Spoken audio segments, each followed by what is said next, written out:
दोस्तों, हम सब अक्सर किताबें पढ़ते रहते हैं, चाहे स्टूडेंट लाइफ में हो, पर्सनल लाइफ में हो या प्रोफेशनल लाइफ में। लेकिन क्या होगा अगर आपसे कोई कहे कि एक ही समय में एक ही किताब के एक पेज को एक आँख से और दूसरे पेज को दूसरी आँख से पढ़ो? आप कहेंगे कि क्या पागल आदमी है, जो बेवकूफ़ी भरा सवाल कर रहा है। दोस्तों, आज के इस वीडियो में मैं एक ऐसे इंसान के बारे में बताने वाला हूँ, जिन्होंने ये कारनामा करके दिखाया हुआ है। 11 नवंबर 1951 को सॉल्ट लेक सिटी, यूएसए में एक बच्चे का जन्म हुआ। इस बच्चे का नाम था लॉरेंस किम पीक। यह बच्चा माइक्रोसेफली नामक बीमारी से अफ़्लिक्टेड था। माइक्रोसेफली एक ऐसा कंडीशन है, जिसमें इंसान का सिर एब्नॉर्मली बहुत बड़ा होता है। किम पीक का सिर नॉर्मल बच्चों से बहुत बड़ा था। जब यह बच्चा 9 महीने का हुआ, तो डॉक्टर्स ने इसके पेरेंट्स को कहा कि यह कभी न बात कर सकता है और न ही अपने पैरों पे खड़ा हो सकता है। डॉक्टरों ने रिकमेंड किया कि किम पीक को एक इंस्टीट्यूशन में डाल दिया जाए, जो ऐसे बच्चों के लिए है, जहाँ डिसेबल बच्चे रहते हैं। लेकिन किम पीक के माँ-बाप ने डॉक्टर्स की सलाह को नज़रअंदाज कर दिया और किम को घर ले आए। जैसे-जैसे किम बड़ा हो रहा था, इसको कई परेशानियों का सामना करना पड़ रहा था।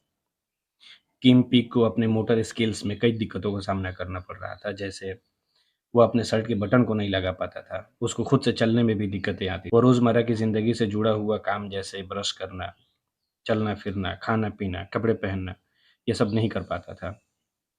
4 साल के एज तक वो चल नहीं पाया था। किम पीक बिना रुके बातें करता था। वो हमेशा हिलते-डुलते रहता था। जब वो 6 साल का हुआ, तो डॉक्टर्स ने सलाह दी कि इसका लेबोटोमी कराना होगा।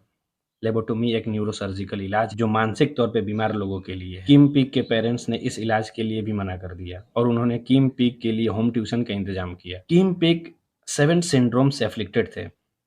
सेवेंथ सिंड्रोम एक बहुत ही रेयर कंडीशन है, जिसमें इंसान के पास मेंटल डिसऑर्डर के बावजूद गज़ब की एबिलिटी और टैलेंट होता है।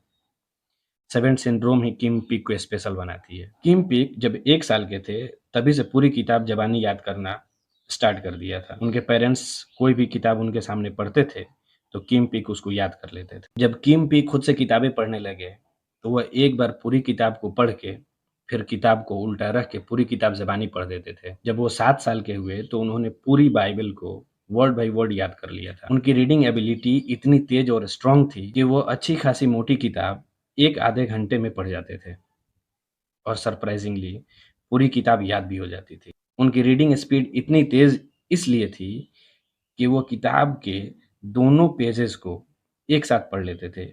एक आँख से एक पेज को और दूसरे आँख से दूसरे पेज को। किम पीक ने अपनी पूरी ज़िंदगी में 12,000 किताबें याद कर ली थी। यह माना जाता है कि जो इंसान सेवेंथ सिंड्रोम से अफ़्लिक्टेड होते हैं, वो 1 या 2 सब्जेक्ट्स में एक्सपर्ट बन सकते हैं। लेकिन किम पीक 15 से ज़्यादा सब्जेक्ट्स में एक्सपर्ट थे। किम पीक का टैलेंट सिर्फ़ किताबें याद करने तक नहीं था, वो टेलीफ़ोन डायरेक्टरी भी याद कर लेते थे। जब कोई उन्हें अपना एड्रेस देता था, तो किम पीक उनके पड़ोसियों के नाम बता देते थे। उन्होंने दुनिया के मैप को याद कर लिया था। इसके अलावा म्यूज़िक और कैलेंडर कैलकुलेशन भी उनके बाएँ हाथ का खेल था। जब डॉक्टर्स ने किम पीक के दिमाग के बारे में जानने की कोशिश की, तो हैरान रह गए। इंसान के दिमाग में 2 हेमिस्फीयर होते हैं, राइट हेमिस्फीयर और लेफ्ट हेमिस्फीयर। और इन दोनों हेमिस्फीयर को कनेक्ट करने के लिए हज़ारों नर्व्स होते हैं। जब डॉक्टर ने किम पीक के दिमाग को चेक किया, तो पता चला कि राइट और लेफ्ट हेमिस्फीयर को जोड़ने वाले नर्व्स हैं ही नहीं। किम पीक के दिमाग ने यूनिक वायरिंग डेवलप किया था, जो कि किम पीक को अजीब टैलेंट वाला बना दिया था। किम पीक के लाइफ से इंस्पायर होकर के एक फ़िल्म भी बनाई गई है, जिसका नाम है रेन मैन। डस्टिन हॉफमैन ने इस फ़िल्म में लीड रोल किया था और उनकी स्टार परफ़ॉर्मेंस की वजह से उन्हें ऑस्कर से सम्मानित भी किया गया। किम पीक 2009 में 58 साल की एज में इस दुनिया को अलविदा कह दिया। कैसी लगी आपको किम पीक की कहानी? कमेंट सेक्शन में ज़रूर बताएँ।